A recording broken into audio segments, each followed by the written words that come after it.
1944 मध्ये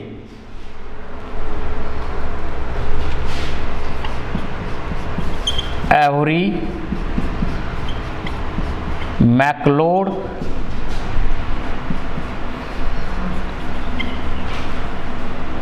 मॅककार्टी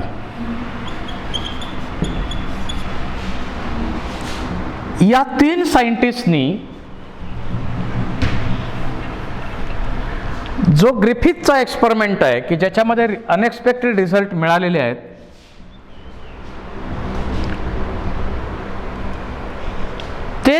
तोच एक्सपेरिमेंट पुढं एन्झाईमचा वापर करून रिपीट केला. आता जसं एखाद्या ठिकाणी एखादी चोरी झाली किंवा कुठला गुन्हा घडला असेल तर तिथं विचारलं जातं की संशय तुमचा कुणावर आहे. मग संशयित 1 पकडून आणला, 2 पकडून आणले, 3 पकडून आणले, 4 पकडून आणले, त्याच्यापैकी कुणीतरी ते काम केलेलं आहे. सेम इन्व्हेस्टिगेशन इथं ॲव्हरी, मॅकलोड, मॅककार्टी यांनी केलेलं आहे. इथं संशयित किती आहेत? 4 आहेत. कोण कोण आहेत? या चौघापैकी कुणीतरी आर स्ट्रेनचं कन्व्हर्जन एस स्ट्रेनमध्ये केलं आहे. कोण आहेत? एकतर प्रोटीननं केलं असेल, नंतर लिपिडनं केलं असावं, नंतर RNAनं केलं असावं किंवा DNAनं केलं असावं. मग आता याचा एक्सपेरिमेंट पहा. Heat killed S plus R strain. पहिला संशयित कोण? प्रोटीन. मग प्रोटीन डिस्ट्रॉय करणारे, ब्रेक करणारे एन्झाईम यूज केले, प्रोटीएज. आणि प्रोटीएज एन्झाईमनी प्रोटीन डिस्ट्रॉय केलं त्या कल्चरमधलं, तरी सुद्धा रिझल्टमध्ये काहीही बदल आढळून आला नाही. Result cause pneumonia and died असाच मिळाला. याचा अर्थ प्रोटीननं ते कन्व्हर्जन केलेलं नाही. म्हणजे प्रोटीन हे जेनेटिक मटेरियल नाही, प्रोटीन हे हेरिडिटरी मटेरियल नाही. हे आता या एक्सपेरिमेंटवरून क्लिअर होत आहे. सेकंड एक्सपेरिमेंटमध्ये पुन्हा heat killed S plus R strain यांचं मिक्सचर घेतलं आणि त्या मिक्सचरमध्ये लिपिड ब्रेक करणारे एन्झाईम यूज केले, लायपेज. ते एन्झाईम वापरल्यामुळं त्याच्यामध्ये असणारे जे लिपिड्स आहेत ते लिपिड्स ब्रेक झाले, डायजेस्ट झाले, पण रिझल्टवरती त्याचा काहीही इफेक्ट झाला नाही. याचा अर्थ असा, लिपिडनं हे कन्व्हर्जन केलेलं नाही. लिपिड हे जेनेटिक मटेरियल नाही, लिपिड हे हेरिडिटरी मटेरियल नाही. थर्ड एक्सपेरिमेंटमध्ये त्यांनी पुन्हा हे मिक्सचर घेतलं, heat killed S plus R, आणि संशयित तिसरा कोण? RNA. आणि मग RNA डिस्ट्रॉय करणारं, RNA ब्रेक करणारे एन्झाईम वापरले, पण रिझल्टमध्ये काहीही बदल झालेला आढळून आला नाही. No change in result.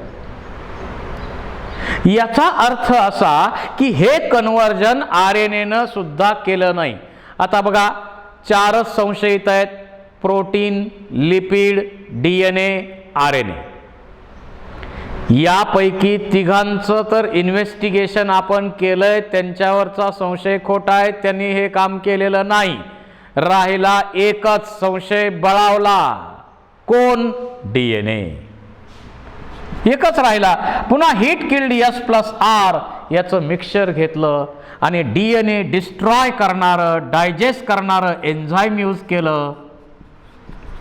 DNAs आणि आश्चर्य म्हणण्यापेक्षा इथं रिझल्ट बदलला, mice remains healthy. It indicates that who is responsible for conversion of R strain into S strain? DNA. हे कन्व्हर्जन कोणी केलंय? DNA न केलेलं आहे. मग आता DNA न केलं म्हटल्यानंतर कोण आहे hereditary material? DNA. Genetic material कोण आहे? DNA. ट्रान्सफॉर्मिंग एजंट कोण आहे? DNA. Who is responsible for conversion of R strain into S strain? DNA. आणि म्हणून आपल्याला पुढे या चॅप्टरमध्ये DNAचे सर्व डिटेल्स स्टडी करायचे आहेत, कारण ते जेनेटिक मटेरियल आहे, हेरिडेटरी मटेरियल आहे. एका जनरेशनच्या कॅरेक्टर्स पुढच्या जनरेशनकडे ट्रान्सफर करण्याचं काम कोण करतं? DNA. डीऑक्सी रायबोन्यूक्लिक ॲसिड ते काम करतं. या एक्सपेरिमेंटवरून आपल्याला क्लिअर होतं की ट्रान्सफॉर्मिंग एजंट जो आहे तो DNA आहे. याच्यापूर्वी फक्त ॲक्टिव्ह प्रिन्सिपल म्हटलं होतं, परंतु ॲक्टिव्ह प्रिन्सिपल आता कोण आहे तर DNA आहे, हे पण यातून क्लिअर झालेलं आहे. अशा प्रकारे जेनेटिक मटेरियल आयडेंटिफाय करण्यासाठी हा एक महत्त्वाचा एक्सपेरिमेंट केला गेला. याच्याशिवाय आता हे सगळं ठीक आहे, आपल्याला सुद्धा समजलं हे की DNA हेरिडेटरी मटेरियल आहे, जेनेटिक मटेरियल आहे, हे सगळं समजलं. पण सायन्समध्ये असं आपल्याला लगेच कुणीतरी समजावून सांगितलं आणि लगेच आपल्याला समजलं म्हणून ते मान्य केलं असं होत नाही. जसं तुम्ही केमिस्ट्री प्रॅक्टिकलमध्ये काही एक्सपेरिमेंट करत असता, एखादी टेस्ट तुम्हाला मिळाली, टेस्ट मिळाल्यानंतर तुम्ही त्याची कन्फर्मेटरी टेस्ट घेता. तसं DNAनंच हे काम केलेलं आहे. R स्ट्रेनचं कन्व्हर्जन S स्ट्रेनमध्ये केलेलं आहे. DNA हेच हेरिडेटरी मटेरियल आहे, DNA हेच जेनेटिक मटेरियल आहे. याचं कन्फर्मेशन आपल्याला केलं पाहिजे आणि हे कन्फर्मेशन नंतरच्या एक्सपेरिमेंटमध्ये केलं गेलं. In the year of 1952 Zinder Lederberg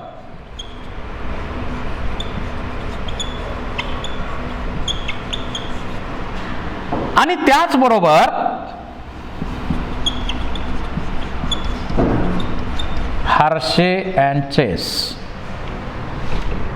यांनी बॅक्टेरियोफेज याच्यामध्ये ट्रान्सडक्शनचा एक्सपेरिमेंट केला त्याचा वापर करून. ट्रान्सडक्शन म्हणजे काय तर बॅक्टेरियल रिप्रोडक्शन मध्ये एक मेथड आपण स्टडी केलेली आहे पूर्वी. Transfer of genetic material from one bacterium to other bacterium by virus. एका बॅक्टेरियाकडचं जेनेटिक मटेरियल दुसऱ्या बॅक्टेरियाकडे व्हायरस मार्फत पाठवणे याला आपण म्हणतो ट्रान्सडक्शन. आपण अगोदर एक्सपेरिमेंट स्टडी करण्या अगोदर ट्रान्सडक्शनची प्रोसेस कशी होते हेही आपण विचारात घेऊ.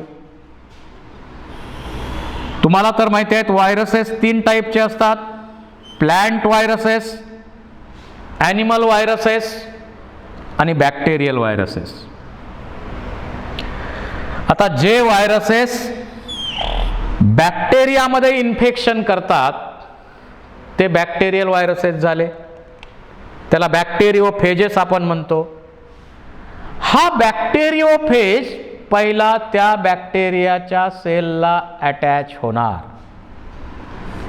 समजा हा व्हायरस आहे तर पहिली स्टेप इथं काय असणार आहे, attachment of that virus to bacterial cell with the help of tail fibres. Attach होणार हा व्हायरस बॅक्टेरियल सेलमध्ये, बरोबर अटॅच होणार. अटॅचमेंट हे बॅक्टेरियल सेलचं प्रोटीन कोट आणि हे जेनेटिक मटेरियल आपण इथं दाखवलेलं आहे. आता अटॅचमेंट नंतर इथं एंड प्लेट आहे, ती खाली पुश केली जाईल, लायटिक एन्झाईम रिलीज केले जातील आणि त्याच्या सहाय्यानं बॅक्टेरियल सेल वॉल डिझॉल्व केला जाईल. एक ड्रिल पाडलं आणि ड्रिल पाडल्यानंतर त्या ड्रिलमधून या व्हायरसनं काय केलं, आपलं जेनेटिक मटेरियल बॅक्टेरियल सेलमध्ये इन्सर्ट केलं. व्हायरस कुठलाही असो मल्टिप्लाय अशाच पद्धतीनं जनरली होत असतो. ज्यावेळी हे जेनेटिक मटेरियल या बॅक्टेरियल सेलमध्ये इन्सर्ट केलं जाईल, आता राहिलेला जो हा एम्प्टी व्हायरस आहे, फक्त प्रोटीन कोट राहिलेला आहे. This empty virus is known as ghost, भूत. घोस्ट म्हणतो आपण एम्प्टी व्हायरसला. आता त्या व्हायरल जेनेटिक मटेरियलनं बॅक्टेरियल सेलमध्ये एंट्री केली. एंट्री केल्यानंतर ते जेनेटिक मटेरियल काय करतं, त्या बॅक्टेरियल सेलच्या मेटाबॉलिक मशिनरीवरती पूर्णपणे ताबा मिळवतं. ही takes over metabolic machinery of host cell. म्हणजे इथं viral material acts like a terrorist. जसं एक टेररिस्ट विमानात घुसलाय, त्यांनी पूर्णपणे विमान आपल्या ताब्यात घेतलेलं आहे. त्यांनी जसं सांगतंय तसंच करावं लागेल. इकडं विमान घे, तिकडं घ्यावं लागेल, तिकडं हे घे, इकडं घ्यावं लागेल. काही दुसऱ्याला करता येणार नाही. तसं इथं ह्या जेनेटिक मटेरियलनी बॅक्टेरियल सेलचा पूर्ण ताबा मिळवलेला आहे. आता हे जेनेटिक मटेरियल काय म्हणणार की मला माझ्या जेनेटिक मटेरियलच्या आणखी कॉपीज बनवून दे. तुझी मेटाबॉलिक मशिनरी वापरून तुझे सगळे एन्झाईम वापरायचेत, रायबोसोम वापरायचेत, सगळी मेटाबॉलिक मशिनरी तुझी वापर. बॅक्टेरियल ऑर्डर करणार आणि मला माझ्या जेनेटिक मटेरियलच्या कॉपीज बनवून दे. हे कॉपी बनवताना या बॅक्टेरियाचं जेनेटिक मटेरियल सुद्धा ब्रेक होत असतं. ते सुद्धा ब्रेक होतं. आपण इथं ब्लॅक कलरनं बॅक्टेरियाचं जेनेटिक मटेरियल आता दाखवलेलं आहे. जेनेटिक मटेरियलच्या कॉपीज बनवून दिल्यानंतर प्रोटीन पण बनवून दे. बॅक्टेरियाला ऑर्डर केली, प्रोटीन पण बनवले आणि प्रोटीन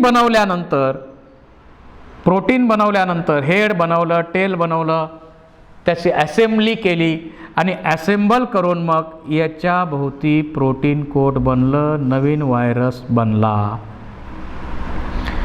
प्रोटीन कोट बनला, नवीन व्हायरस बनला. याच्या भोवती प्रोटीन कोट बनणार, नवीन व्हायरस बनणार. प्रत्येक जेनेटिक मटेरियल वरती प्रोटीन कोट बनणार, नवीन व्हायरस बनणार. चुकून या बॅक्टेरियाच्या जेनेटिक मटेरियल वरती सुद्धा चुकून म्हणा काय होतंय, प्रोटीन कोट बनतंय. आता हा आपल्यासाठी पुढं महत्वाचा आहे. नवीन व्हायरस बनले. आता नवीन व्हायरस बनल्यानंतर इथं ही सेल रप्चर होते आणि सगळे नवीन व्हायरस जेवढे बनले तेवढे बाहेर पडणार आणि प्रत्येक नवीन व्हायरस काय करणार, नवीन बॅक्टेरियल सेल शोधणार आणि आपलं मल्टिप्लिकेशन करणार.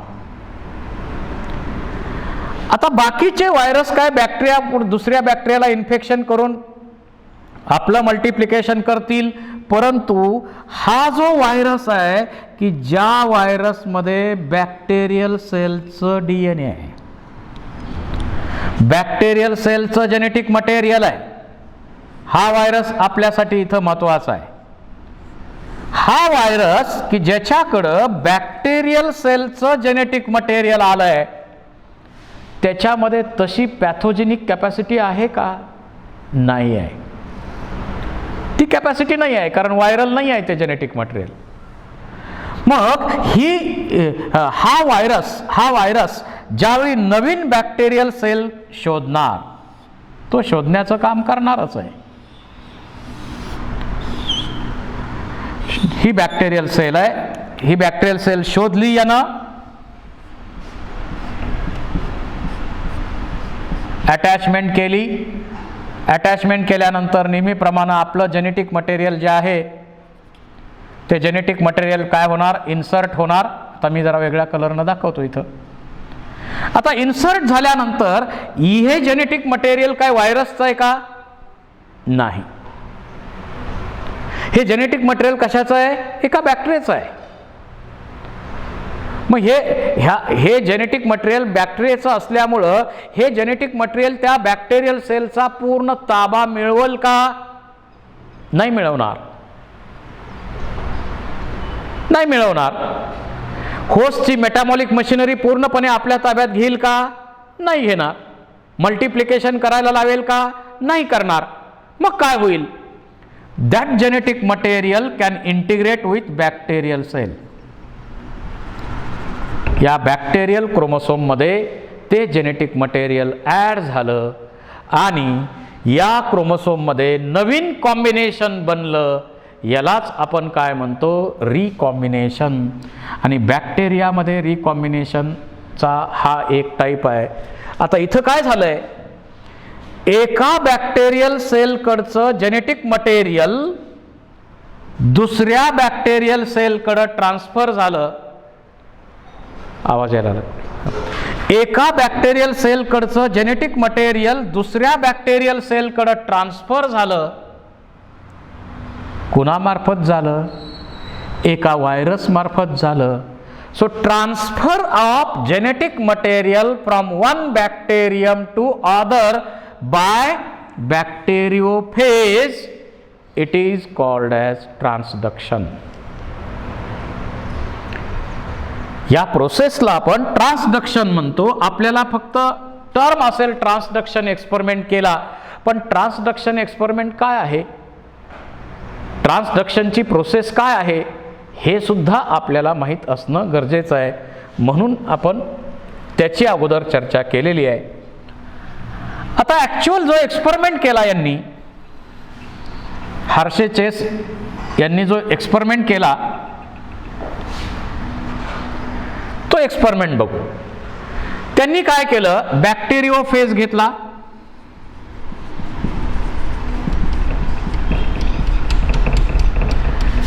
ई कोलायचं कल्चर घेतलं.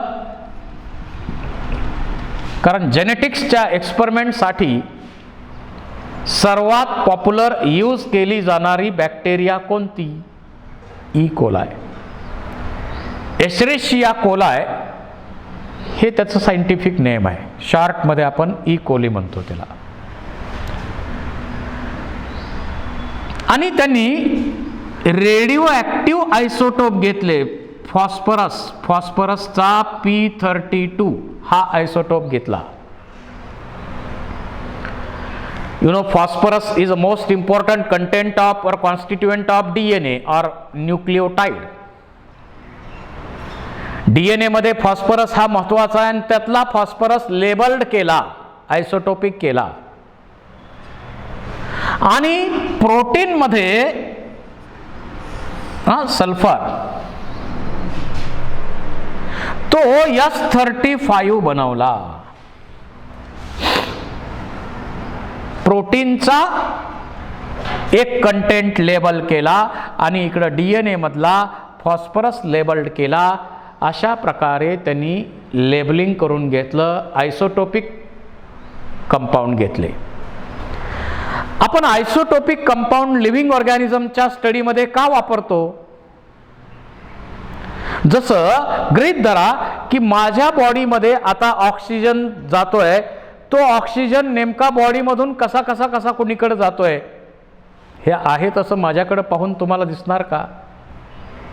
नाही. मग जर तो पाथ आपल्याला फाइंड आउट करायचा असेल तर मला देताना रेडिओ ॲक्टिव्ह आयसोटोपिक ऑक्सिजन दिला पाहिजे आणि मी डार्कमध्ये जाऊन थांबलं पाहिजे आणि माझ्या समोर फोटोग्राफिक प्लेट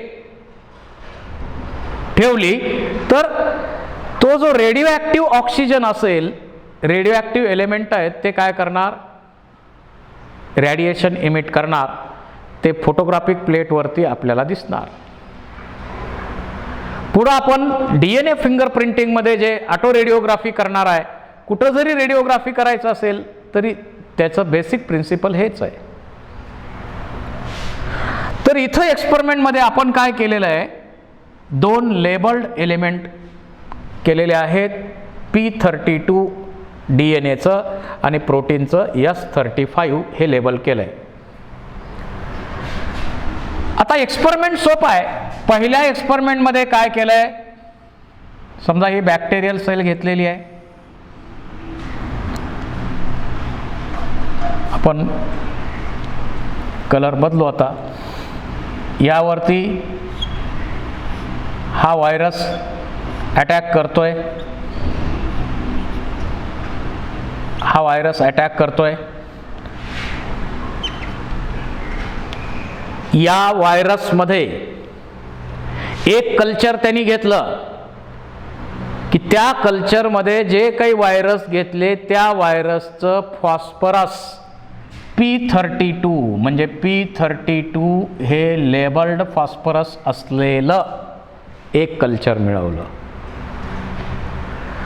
आणि फाइंड आउट केलं. त्यांनी काय करणार, प्रोसेस पुन्हा स्टडी केली सगळी. हा व्हायरस आहे, त्यामुळं बॅक्टेरियल सेलमध्ये इन्फेक्शन करणार, आपल्या जेनेटिक मटेरियलच्या कॉपीज बनवणार. जेनेटिक मटेरियलच्या कॉपीज बनवल्यानंतर पुढं काय होईल, प्रोटीन कोट बनवणार, असेंबल करणार हेड टेल आणि नवीन व्हायरस बनवून पुढं आणखी लायसिस करून नवीन कॉपीज बनतील, कॉपीज बनतील, कॉपीज बनतील. आणि नवीन जे व्हायरस बनलेले आहेत, हे नवीन जे व्हायरस बनलेले आहेत, या व्हायरसचा स्टडी केला. या नवीन व्हायरसचा स्टडी केला तर त्याच्यामध्ये हा जो DNA आहे तो DNA लेबल्ड मिळाला. म्हणजे एका जनरेशन कडनं जेनेटिक मटेरियल पुढच्या जनरेशन कडं जातं. एका जनरेशन कडं जे केमिकल कंपाऊंड आहे तो जर पुढच्या जनरेशन मध्ये ट्रान्सफर होत असेल तर त्याला आपण हेरिडेटरी मटेरियल म्हणतो. आणि असं कुणाच्या बाबतीत घडलंय तर पुढं नवीन कॉलनीज ज्या मिळाल्या त्याच्यामध्ये लेबल्ड फॉस्फरस मिळाला. याचा अर्थ असा की एका जनरेशनकडनं जेनेटिक मटेरियल पुढच्या जनरेशनकडं कुणाच्या फॉर्ममध्ये जात असणार आहे, DNAच्या फॉर्ममध्ये जातं, प्रोटीनच्या फॉर्ममध्ये जात नाही. हा एक्सपेरिमेंट कन्फर्म करून देतो. सेकंड एक्सपेरिमेंट त्यांनी जो केला त्याच्यामध्ये त्यांनी काय केलंय, त्यामध्ये सेम प्रोसिजर, बॅक्टेरियल व्हायरस घेतलेला आहे, त्याला इन्फेक्शन करायला अलाव केलेला आहे, त्याचं जेनेटिक मटेरियल, परंतु इथं त्या व्हायरसचं, या बॅक्टेरियल व्हायरसचं काय केलंय, इथं लेबल प्रोटीनचा पार्ट लेबल्ड केला S35. So here protein is labelled, protein labelled केलेलं आहे. आणि मग याला इन्फेक्शनसाठी अलाव केलं, यांनी पण इन्फेक्शन केलं आणि मग ही प्रोसेस रिपीट होऊ दिली. रिपीट केल्यानंतर त्याला नवीन कल्चर जे मिळालं त्या कल्चरमध्ये कुठंच आयसोटोपिक किंवा लेबल्ड S मिळाला नाही. From this it is clear that protein is not transferred from generation to generation. एका जनरेशन कडून दुसऱ्या जनरेशन कडं प्रोटीन जात नाहीत, हे यातून आपल्याला क्लिअर होतं.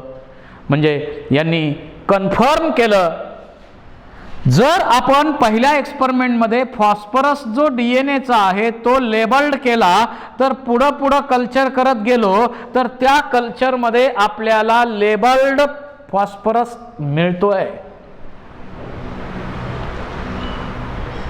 पुढं कल्चरमध्ये आपल्याला लेबल्ड फॉस्फरस मिळतोय. याचा अर्थ असा की पुढच्या जनरेशनमध्ये फॉस्फरस आलेला आहे, लेबल्ड आलेला आहे. फॉस्फरस कशामध्ये असतो, न्यूक्लिओटाइडचा एक कंटेंट आहे, DNA एक अतिशय महत्त्वाचा कंपोनंट आहे फॉस्फरस. म्हणजे एका जनरेशन कडनं पुढच्या जनरेशन कडे कोण आलंय तर DNA आलंय, डीऑक्सिरायबोन्यूक्लिक ॲसिड आलेलं आहे, प्रोटीन आलेलं नाही. DNA आलं हे पहिल्या एक्सपेरिमेंटमधून कन्फर्म झालं, पण प्रोटीन आलं नाही हे सुद्धा आपल्याला कन्फर्म करणं गरजेचं होतं. आपण दुसऱ्या एक्सपेरिमेंटमध्ये तेच केलेलं आहे. काय इन्फेक्शन करू दिलं, याचा S35 म्हणजे लेबल्ड वापरला प्रोटीनचा, आणि तो S35 जो आहे तो इथं घोस्टमध्ये आहे तसाच राहिला. इथं आत काय आलेलं आहे, फक्त DNA आलेलं आहे, प्रोटीन आलंय का नाही. मग प्रोटीन जर खाली आलं नसेल तर पुढचे जे कल्चर सगळे असतील त्या कल्चरमध्ये कुठंही तुम्हाला S35 मिळणार नाही. आणि जर S35 मिळत नसेल तर याचा अर्थ असा, protein is a not carrier of heredity. DNA is a carrier of heredity, protein is a not carrier of heredity. त्या जनरेशनमध्ये जे प्रोटीन लागणार ते त्यावेळी बनवले जाणार, परंतु एका जनरेशनच्या कॅरेक्टर पुढच्या जनरेशनमध्ये कॅरी करण्याचं काम कोण करतं तर DNA करतं. इथं हा एक्सपेरिमेंट आपल्याला हे कन्फर्म करतो, DNA हेच जेनेटिक मटेरियल आहे, DNA हेच हेरिडिटरी मटेरियल आहे. एका जनरेशनच्या कॅरेक्टर पुढच्या जनरेशनकडं DNA कॅरी करतं. अशा प्रकारे हे सर्व एक्सपेरिमेंट आपल्याला हेच क्लिअर करतात, DNA हे जेनेटिक मटेरियल आहे. आपण जरी यापूर्वीच्या चॅप्टरमध्ये म्हटलं असलं chromosomes are carriers of heredity, हे बरोबर आहे, परंतु क्रोमोसोममध्ये एक कंटेंट आहे का नाही. क्रोमोसोममध्ये प्रोटीन आहेत, लिपिड्स आहेत, RNA आहे आणि DNA आहे. याच्यापैकी हेरिडिटरी मटेरियल म्हणून एका जनरेशनच्या कॅरेक्टर पुढच्या जनरेशनमध्ये कॅरी करण्याचं काम ना प्रोटीन करणार, ना लिपिड करणार, ना RNA करणार. RNA व्हायरसचं सोडा, परंतु RNA करणार. DNA हेच जेनेटिक मटेरियल आहे. हे आत्ता या सर्व एक्सपेरिमेंटमधून आपल्याला क्लिअर झालेलं आहे. आणि DNAचा तुकडा, DNAचा फ्रॅगमेंट, DNAचा सेगमेंट एक कॅरेक्टर कंट्रोल करतो, त्यालाच आपण जीन म्हणतो. आणि मेंडेलियन फॅक्टर आता आठवा. मेंडेलनी सांगितलं होतं capital T is a factor of tall, small t is a factor of dwarf. आज मॉडर्न जेनेटिक्समध्ये आपण काय त्याला समजतो, capital T is a factor ऐवजी इथं जीन टर्म यूज करू शकतो. So according to modern genetics, capital T is a gene of tall, small t is a gene of dark. Capital R is a gene of round, small r is a gene of wrinkled. अशा प्रकारे हेरिडिटीचं काम DNA करतं. हे सर्व एक्सपेरिमेंटमधून आपल्याला clear झालेलं आहे. तुम्हाला मी नोट्स याच्या